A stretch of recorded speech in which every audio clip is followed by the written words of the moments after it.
The most interesting way of learning, the deepest kind of mutual understanding, is to come to a keener appreciation of the debates and disagreements within our respective cultures. That's what's really interesting, and to attend to them. And we may discover that there is a distinctive shape to the debates and disagreements, one place to the next, but that should be the starting point.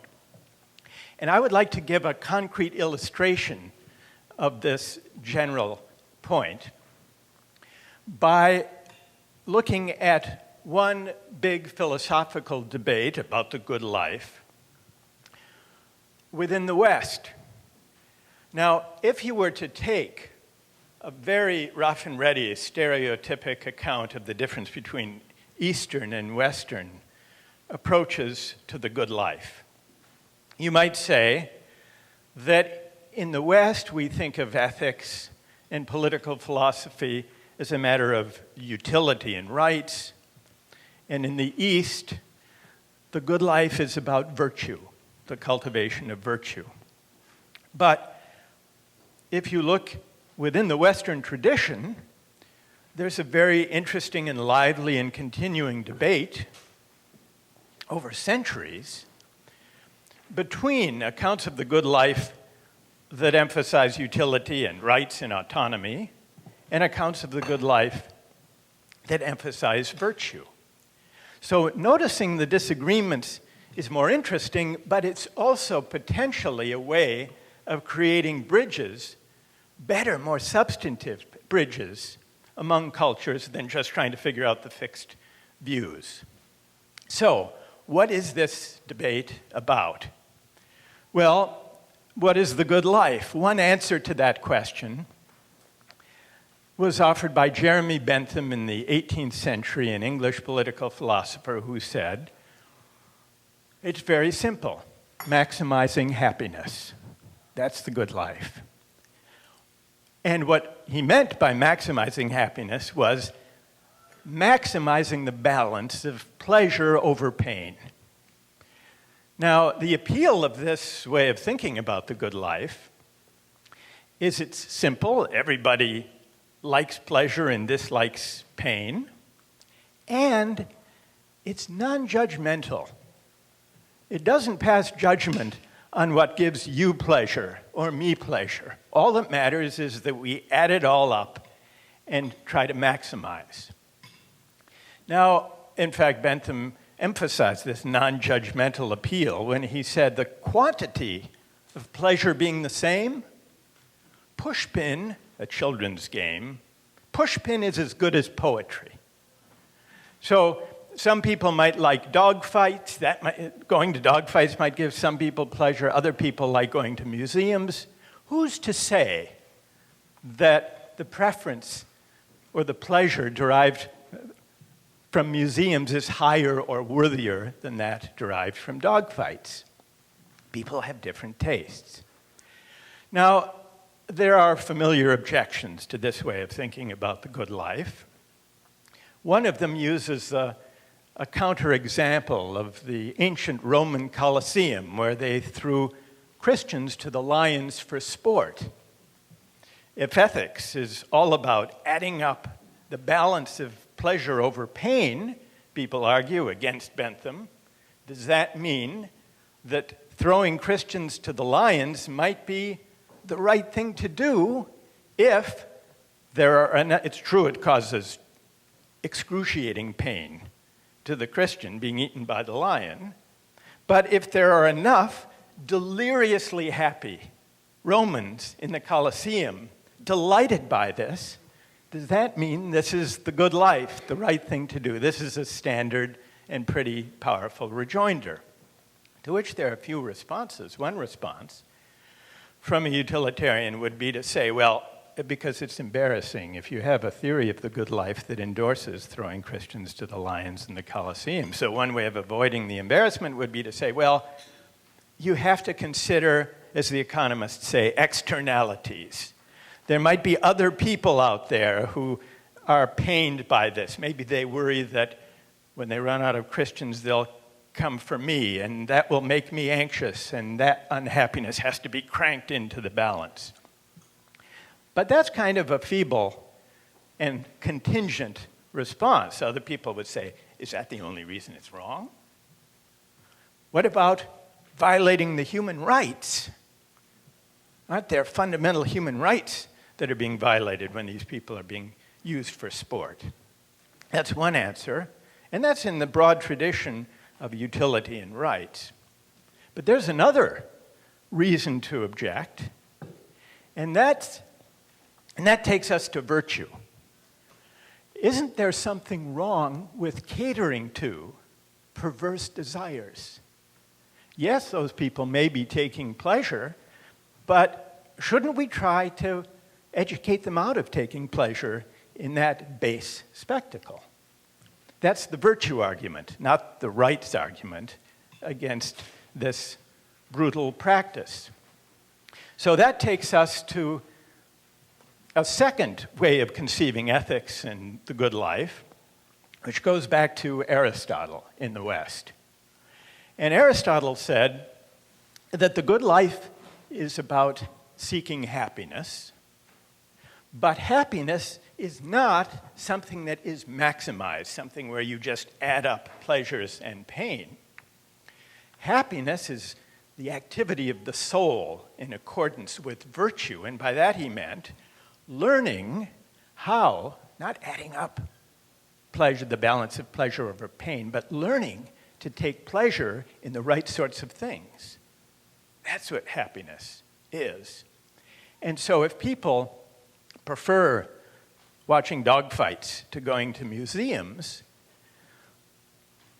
the thing that needs to be done is to try to educate them out of that, to cultivate virtue. Well, how do you do that? Aristotle said by habit. People learn the virtues by practicing them, which is why we can't learn how to be one can't learn how to be a good person by reading a book or listening to a lecture on philosophy or even by being given a bunch of moral precepts. You become virtuous by practice. You become brave by doing brave acts, just by doing just things. You've got to get in the habit of it. Well, that seems circular. How did the habits get going?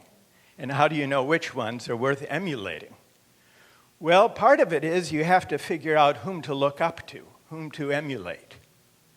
And you have to be brought up right. And you have to develop good habits from the time you're young. And part of what gets that going is living in a certain kind of community with certain kind of laws.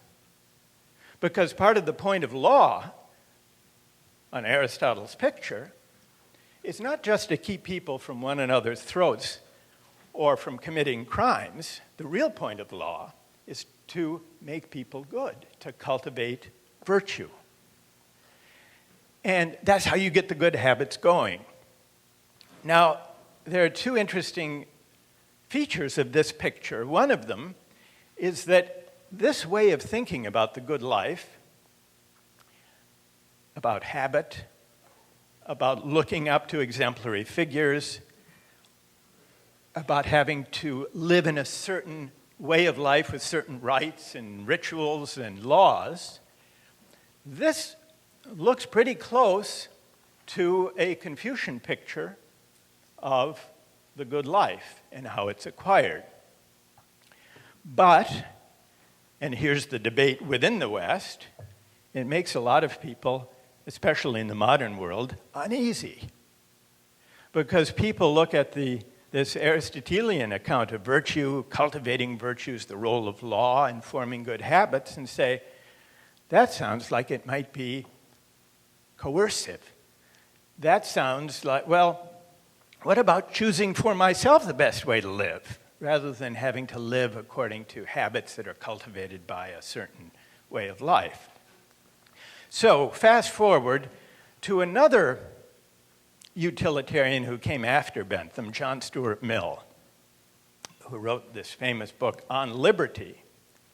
And he said, no, there's a fundamental difference between public and private. The purpose of law is to prevent us from harming one another, but beyond that, the law shouldn't try to make us good. And yet, Mill disagreed with Bentham, who had come a generation before him. Mill didn't think it was plausible to say that dogfights and museums are equally worthy. Mill thought, we can't make sense of a theory of the good life that says there isn't any difference between higher and lower pleasures. So, what then? How can you distinguish the two? Mill's answer was, well, because remember, he was a utilitarian, and yet he wanted to show that there were higher, qualitatively higher pleasures. In fact, he said it's better to be Socrates dissatisfied than a pig satisfied. Some modes of life just are higher. But how to establish that? He said, without being judgmental. That's the thing. He said, well, if someone has experienced both, whatever that person decides gives the most pleasure, that's the higher. That's the higher. Good. Well, that's kind of unsatisfying. In fact, to test this, I show my students a clip from Hamlet and then a clip from The Simpsons. And I asked them which one they enjoyed watching more, and the majority say The Simpsons. And then I ask which one they think is higher, and they all say, almost all, Shakespeare, Hamlet.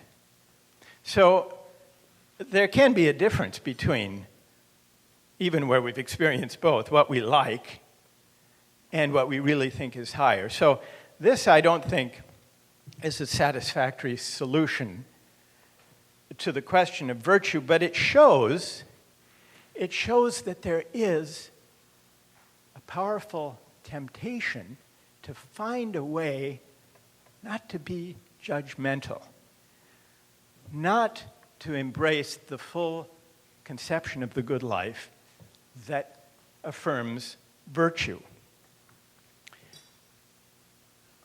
So I don't think Mill's experiment succeeded. I think it's an illustration, though, of the attempt to wrestle with this tension, this debate, internal to the Western tradition of the good life and of philosophy. And what strikes me is that it isn't so easy to do away altogether with the idea of virtue in giving an account of the good life. Though we try, we in the West at least try, time and time again. And I experienced this. I remember this was a personal experience back when I was a graduate student in the 1970s at Oxford, and I would go to Professor Sen's lectures as he was then giving them on welfare economics.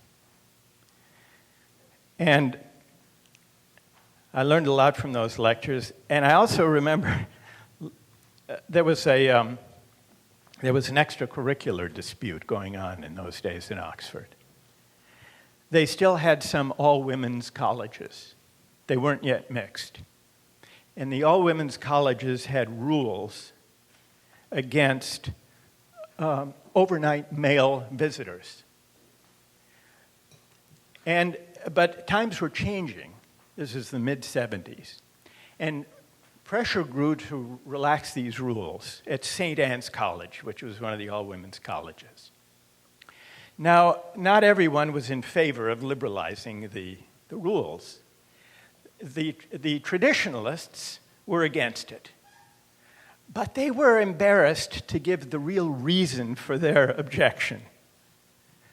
And so they translated their argument into utilitarian terms. We can't allow overnight male guests, they said. Well, why exactly? They said, it'll increase the costs to the college. Well, how? How would it increase the costs, they were asked. Well, they said the men will want to take baths, and that will use up hot water. Furthermore, they said, we'll have to change the mattresses more often. So the reformers met these arguments by adopting the following compromise. They said each woman could have a maximum of 3 male guests each week, overnight guests, provided each guest paid 50 pence to defray the costs to the college. The next day, the Guardian newspaper had a headline saying, St. Anne's girls, 50 pence a night, which demonstrates that the language of virtue can't really be translated into the language of utility. It's a persisting feature, maybe, of the good life and a possible bridge between the understanding of the good life in the West and in the East. Thanks very much. So we have time for 2 questions. Let me first say that it was tremendously enjoyable, as always, to listen to. The one thing is the critique of the pigs. I'm not sure I would agree with that, because there's Socrates versus being a pig, but there's a famous experiment that deprived pigs of social interaction with other pigs and food, and it turns out that the pigs preferred to be with other pigs rather than have food. So let's not be too harsh against pigs. But anyway, let's have time for 2 questions. I wondered if you might say a word about perfectibility. That is, that virtues aren't stagnant. They're not something you just discover, but the body of thought that talks about the ways in which we may really love dogfights, but something in our souls may long for other things too. Yeah, well, that's exactly the idea, that we may have a lot of de facto desires, the satisfaction of which gives us pleasure, but that doesn't mean that the good life consists in satisfying those desires and those preferences. And in one way or another, all of us, I think, as human beings, bump up against that feature of desire and of judgment and of aspiration. And this is why I think that the case against the dog fights, the Puritans tried to get rid of bear baiting. Bear baiting was a sport in the early American colonies. And looking back, we think that that was a cruel sport and that it was objectionable because of the pain that it inflicted on the animals. But the Puritans objected to bear baiting not because of the pain it inflicted on the bear, but because of the pleasure it gave the bear baiter. That's an instance of the virtue argument, or the aspirational argument of trying to change what gives people pleasure in a way that elevates us and enables us to realize our highest human faculties, or our nature, or our souls, depending on how you would want to characterize it. Do you think that one has to have a vision of the good life to have perspectives on a better life? Well, here is one of the debates that occurs internal to these various traditions. My own view is yes, but I can't say that I can't associate that view authoritatively with one or another tradition. Your very question is one of the central debates within the political philosophy and debate about ethics, certainly in the West and arguably in other traditions as well. We have time for one last question. What if you live in a society where you're surrounded by people whose virtues are really, really odd and weird? And weird. Yeah. So that's one way of asking this. And also, sometimes, when I teach virtue ethics, students, and especially female students, argue that great acts of liberation were associated with getting away from virtues. So, like, women could be liberated because liberal societies started to be, to get rid of old-fashioned virtues. Thank you.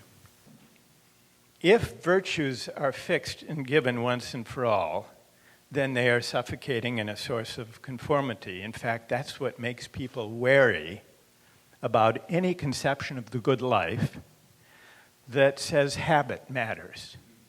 In fact, there is one branch of philosophy that says really to act morally is to rise above habit and ritual, to think for ourselves, to will for ourselves autonomously the moral law.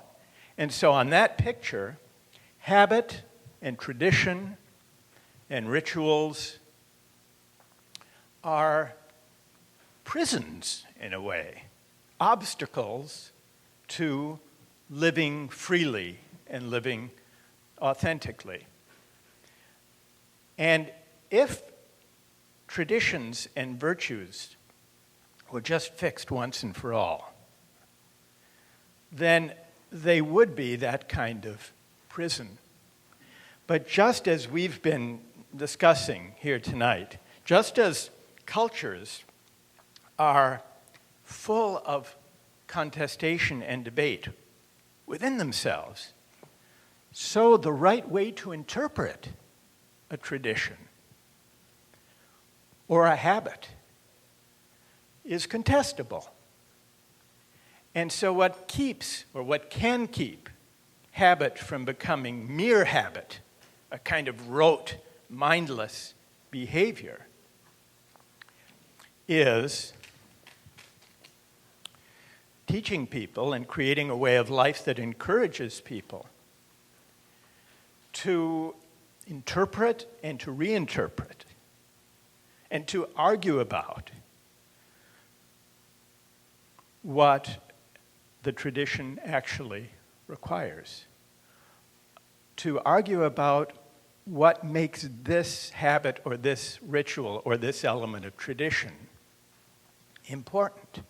And that's how cultures change, through the roiling contestation and argument about how really to interpret the tradition, whether it's a constitutional tradition or whether it's how to read the Bible or whether it's how to read Mencius. There are competing interpretations. So that creates a critical space for reflection that prevents habit from becoming a prison, but that doesn't require trying as if to shed our skin, to step out of ourselves, out of our identities, out of tradition as such, and to imagine that we can achieve the good life purely on our own devices.